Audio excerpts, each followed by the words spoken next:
in beautiful Alberta.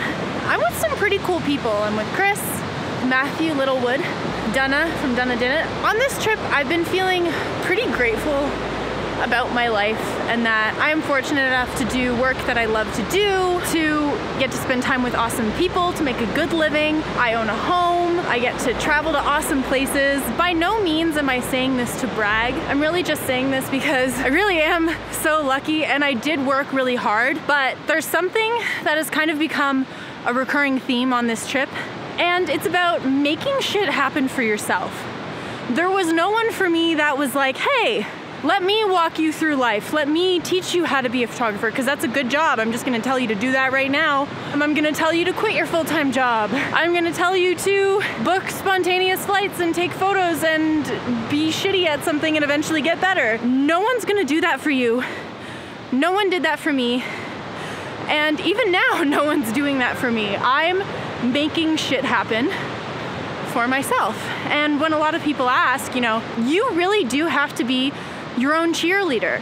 You have to be your own support in every single way. You have to push yourself to do the stuff that you really want to do in life.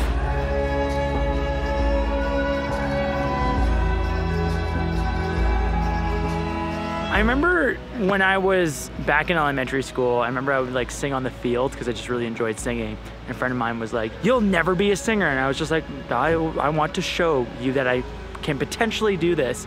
So for a long time, I pursued music. Fast forward a couple years from then, I remember watching like Ben Brown, Mr. Ben Brown, and Casey Neistat.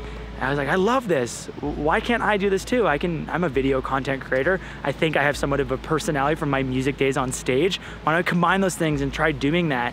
Why not me? I think it's a big question to ask. Why not me? Why not yourself? You watch these musicians, you watch these YouTubers, and if you see yourself in those people, then I think that means that you should be doing that. So by doing the work, you will make the connections, you will network with the right people, and that's what will get you to the stage of doing what you are doing now, where we are YouTubers and Instagrammers and business owners, and yeah, why not me?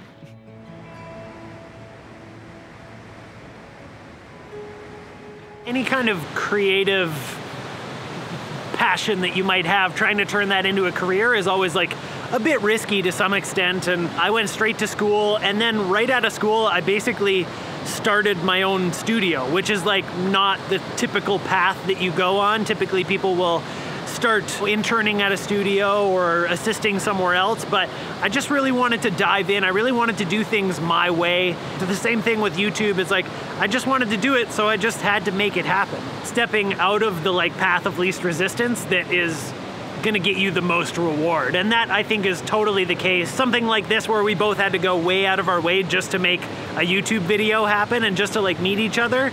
It's gonna have like long-term benefits. We've created a friendship, we've got some banger shots, we're making a couple of videos, like there's a lot that comes out of it, but it could have been really easy for both of us just to be like, you know what, that's too hard. Yeah. That's too hard. If you think of future Donna in this case, if I'm thinking of myself, I wanna think of how am I gonna feel in 5 years? How am I gonna feel in 10 years? Am I gonna be proud of the decisions that I made? Am I gonna be happy that I decided to take a leap of faith and do something that I knew I could do?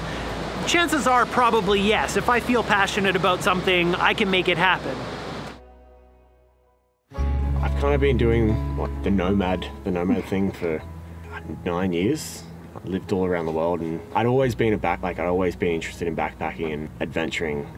There was a moment where I got really sick a couple of years ago, and it kind of put things in perspective that I need to live the way I want to live, regardless of what people think, and chase the dreams that need chasing. Picked up my camera and started taking charge, taking responsibility for my actions, and applied for my first photography job and tried to put my passions together to create a lifestyle that was wholeheartedly me. I think the scariest thing is that once you remove the excuses that you blame on other people and take ownership, that's when it gets real, and you're like, there's no one else that's going to do these things for you. No one's going to just hand you the things. You've got to go and take them. I feel alive. I feel invigorated. I go to sleep every night stoked on what I did that day. I made the choices. I stuck to them. There's no greater feeling than that, I think.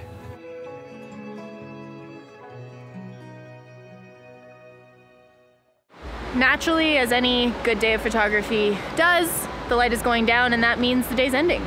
Donna, thanks for being in my video today. Thanks for having me in the video. I'm so glad we really went out of our way to do this.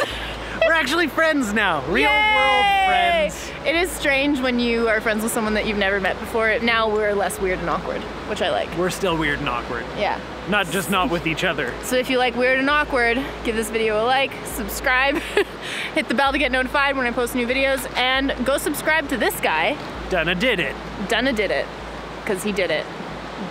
We did it. This video. And other things. Yeah. Okay, see you later, bye.